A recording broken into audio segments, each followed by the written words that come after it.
Матрона Московская по праву является одной из самых почитаемых святых в русской православной церкви.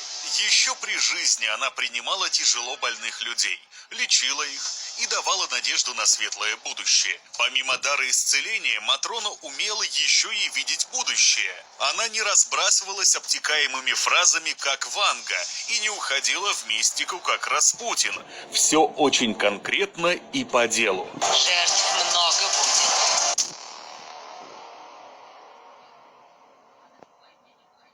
Несмотря на это, Матрона видела, что к концу года жизнь в стране кардинально изменится. Наше государство сможет преодолеть все выпавшие на его горе трудности.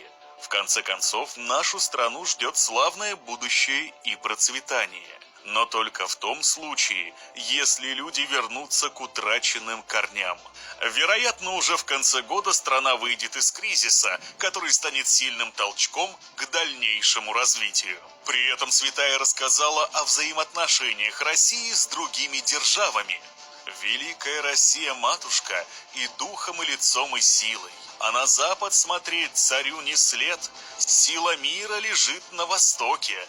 Войсками прирастать нужно, да с державами соседними дружбу крепить. Так и происходит, ведь за время специальной операции Россия выстроила доверительные отношения с Индией и Ираном, а также укрепила дружбу с Китаем и Белоруссию. Про столкновение государств Матрона говорить не любила. Тем не менее, в своих предсказаниях она часто упоминала именно Украину, которая будет втянута в долгий и затяжной конфликт. В это время побегут люди с Украины, не по своей воле побегут. Всему виной будет страх, страх смуты и голод, обнищание приведет к тому, что люди будут бросать свои дома, родные могилы, землю и бежать в страны другие, в чужую сторону, где никто их не ждет. Причиной такого бедствия станут не только внутренние волнения в самой Украине, но и внешнее воздействие.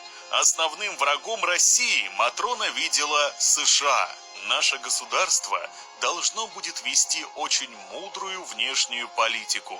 Военная мощь страны должна непрерывно расти. В результате центр силы перейдет из США в Россию. Российская Федерация будет помогать странам-изгоям, и они смогут выйти из конфликтных ситуаций, созданных Штатами. Интерпретировать ее слова можно по-разному, ведь под определение стран-изгоев может подходить Сирия, где уже более 10 лет ведется российско-американское противостояние.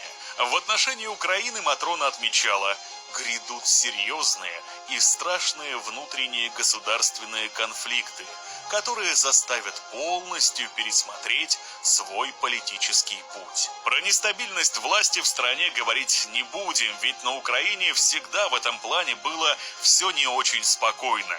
Ведь там помимо правящей верхушки есть реально сильная оппозиция. Не забыла Матрона упомянуть и о судьбе Белоруссии. Главное, что предстоит сделать белорусам – преодолеть внутренний социальный и политический кризис. Но если народ отринет свои православные корни, испортит отношения с соседями, то хорошего будущего ожидать точно не придется. Незадолго до кончины Матрону спросили о будущем славянских народов и какой мир будет в 2025 году.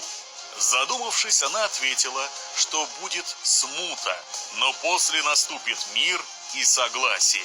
Союз братских народов не сможет сломить ни одна неприятность, и на время разобщенные Россия, Украина и Беларусь вновь станут едиными, заявила она, задумчиво подняв палец к небу.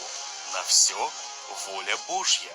Верится, конечно, в такой расклад с трудом, однако история может развиваться совершенно фантастическим образом.